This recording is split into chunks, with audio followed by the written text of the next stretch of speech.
Olá, turma do sétimo ano, vamos à nossa aula de OPE dessa semana.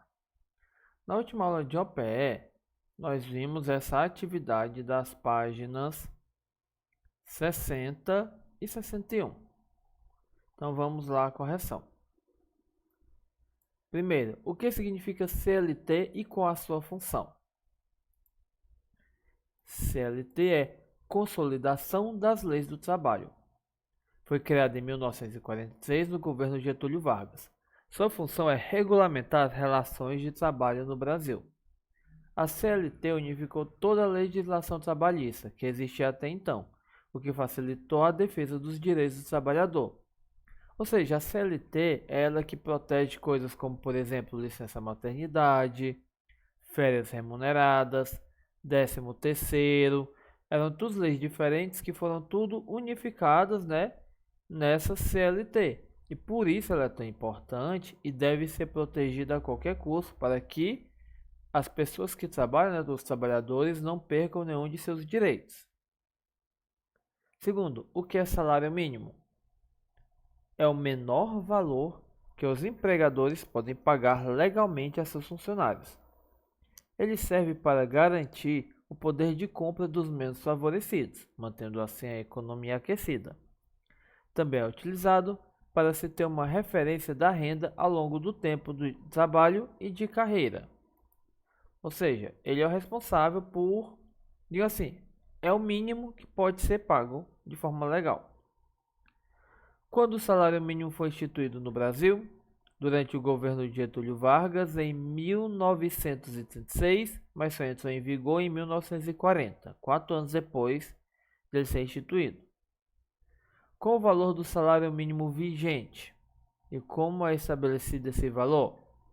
O salário mínimo estabelecido em janeiro de 2016 é de R$ 880. Mas, agora qual é?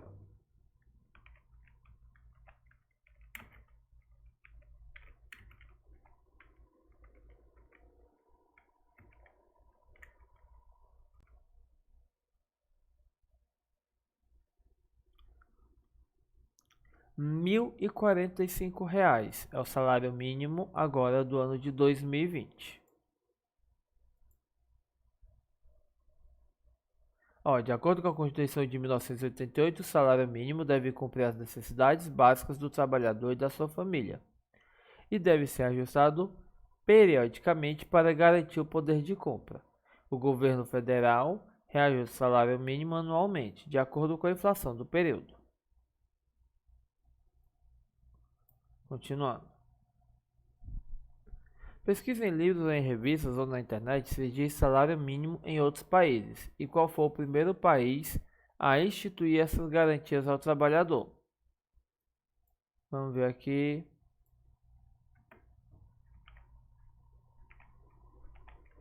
Salário mínimo. Outros países. Os Estados Unidos, lá é por hora, em vez de por mês, o valor. É 7 dólares e 25 por hora. O Canadá é de 14 dólares canadenses por hora. A Argentina é 16.175 pesos. No caso da Wikipédia, tem uma lista de salários mínimos desde o Afeganistão. Na África do Sul, não é obrigatório, mas é recomendado 2.474 randes por mês. Então tem todos esses países têm seus salários mínimos estipulados, de acordo com a coisa. E a outra pergunta era, primeiro país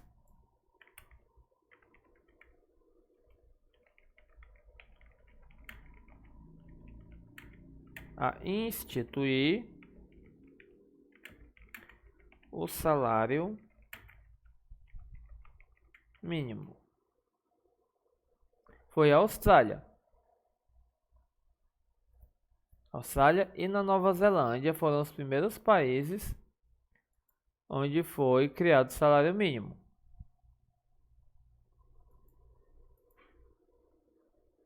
Observe que atrás da campanha promovida pela Justiça do Trabalho para acabar com o trabalho infantil no Brasil e ajudar a colocar todas as crianças na escola. Você acha que essa campanha é necessária? Por quê? Bem, é necessária porque criança não é para estar trabalhando.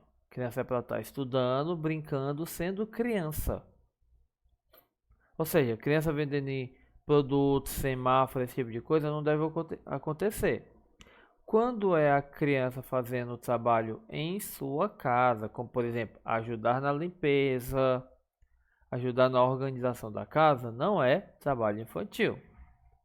É, digamos assim, responsabilidade da criança dependendo da sua idade. Agora, trabalhar em sinal, trabalhar em locais que causem risco, esse tipo de coisa, isso aí esse trabalho não pode. Lugar de criança é na escola. Você concorda que o lugar de criança é na escola? Por quê? Bem, é uma resposta pessoal, mas espero que vocês concluam que sim, né? Pois é na escola que a criança aprende a brincar, é cuidada e também é onde ela vai aprender as aptidões necessárias para garantir oportunidades no futuro. Muito bem. Aqui tem uma dinâmica em grupo que a gente não vai fazer. Então vamos mudar para riquezas e pobrezas. O que você considera riqueza? Como você definiria pobreza? Quando falamos em patrimônio, só um minuto. Quando falamos em patrimônio, estamos nos referindo a algo de valor, seja para o indivíduo, seja para a sociedade. Por exemplo, no caso de indivíduo ou uma família, costumamos falar em patrimônio particular. Isso pode se referir a dinheiro, imóveis e outros bens materiais ou não. Já no caso de uma sociedade, existem os patrimônios naturais e culturais, que são igualmente valiosos para o povo. Quando falamos em patrimônio, estamos falando em riqueza, seja ela material, cultural ou histórica. Não podemos, porém, falar em riqueza sem falar da pobreza, já que combatê-la é um dos principais desafios da atualidade. De acordo com a Unesco, da Organização das Nações Unidas para a Educação, a Ciência e a Cultura, a pobreza não é relacionada somente à falta de recursos, mas engloba diversos elementos como desigualdade na distribuição de renda, a vulnerabilidade, a exclusão social, a violência, a discriminação, a ausência de dignidade, etc. Por exemplo, desigualdade na distribuição de renda. Aqui no Brasil, 10% da população brasileira tem mais dinheiro que os outros 90% da população. Se você pegar os 10% mais ricos, eles têm mais dinheiro do que quase toda a população, quase os outros 90% da população, que é mais pobre. Ou seja, isso ocorre o quê? Uma grande desigualdade de renda. Vulnerabilidade é quando essa pessoa corre risco, vive em condições precárias. Exclusão social, tipo, por exemplo, pessoas que não são vistas pela sociedade. Violência, né? Não precisa, ausência de dignidade, como morar na rua, não ter acesso ao mínimo necessário para sobreviver. Tudo isso são definições que estão relacionadas à pobreza.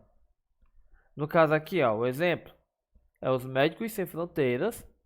É uma organização humanitária internacional independente que leva ajuda às pessoas necessitadas em áreas muito carentes ou em regiões de conflito, ou seja, locais onde essas pessoas não estão tendo o mínimo necessário para uma boa sobrevivência. A pobreza extrema é responsável por doenças, sofrimentos, conflitos e mortes no mundo todo. Lembre-se, pessoal, tem países em que crianças morrem de fome porque não tem nem nada para comer. Como é que é nada?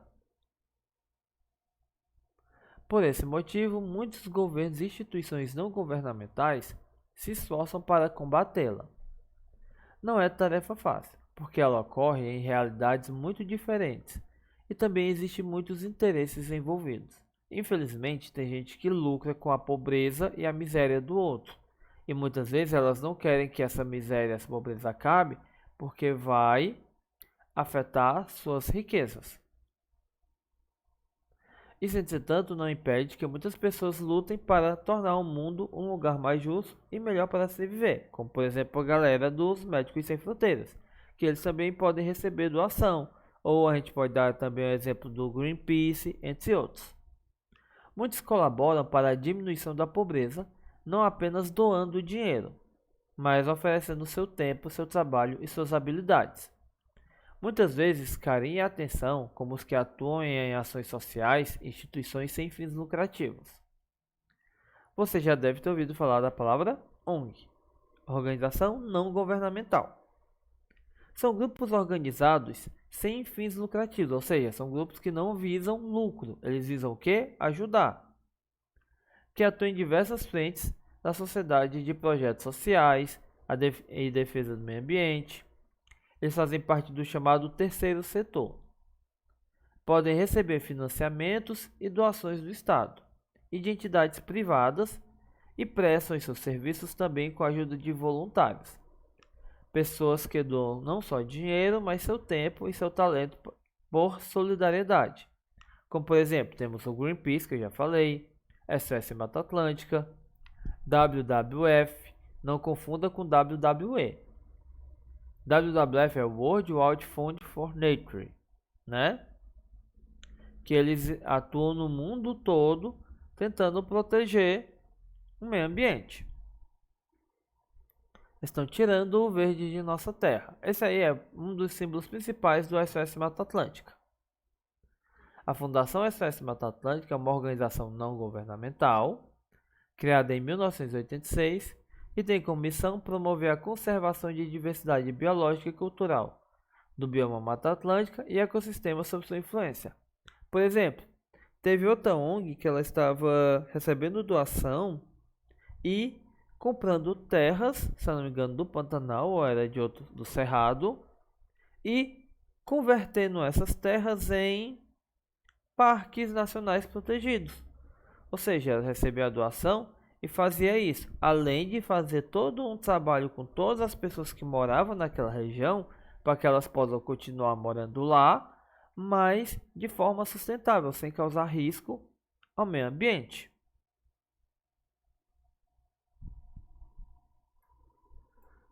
Com isso, turminha, vem a nossa atividade dessa semana, que serão as páginas 66,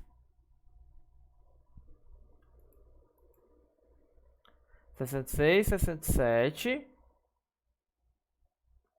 70 e 71.